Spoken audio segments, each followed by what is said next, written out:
ইউএনওর প্রত্যাহার চেয়ে লংমার্চ, ১০ দিনের মধ্যে প্রত্যাহারের আশ্বাস এডিএম-এর। আমাদের সুনামগঞ্জের senior staff reporter Latifur Rahman রাজুর পাঠানো তথ্য ও ভিডিও চিত্রে বিস্তারিত।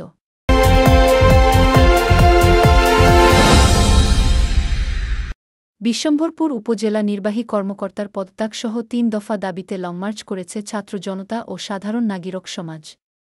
বৃহস্পতিবার সকাল ১০টা উপজেলার চালবন কৃষাণচত্বর থেকে লংমার্চ শুরু হয়ে উপজেলা পরিষদের সামনে জমায়েত হয়ে আন্দোলনকারীরা বিক্ষোভ শুরু করেন।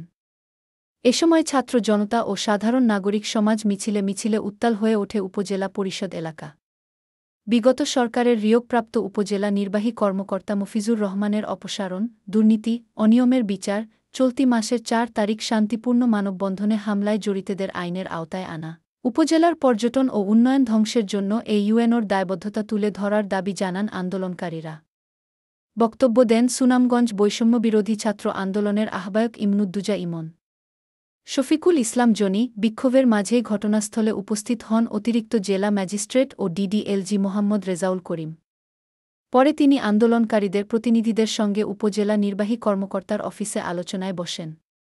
তখন তিনি উপজেলা নির্বাহী কর্মকর্তা মফিজুর রহমানকে ১০ কর্মদিবসের মধ্যে প্রত্যাহার ও হামলাকারীদের আইনের আওতায় আনার আশ্বাস দেন। এ সময় উপস্থিত ছিলেন অতিরিক্ত পুলিশ সুপার তাপস রঞ্জন ঘোষ, থানার অফিসার ইনচার্জ মোহাম্মদ মোকলেছুর রহমান, সহকারী কমিশনার, ভূমি, শিল্পী রানী মোদক। এর পথে আছে এই যে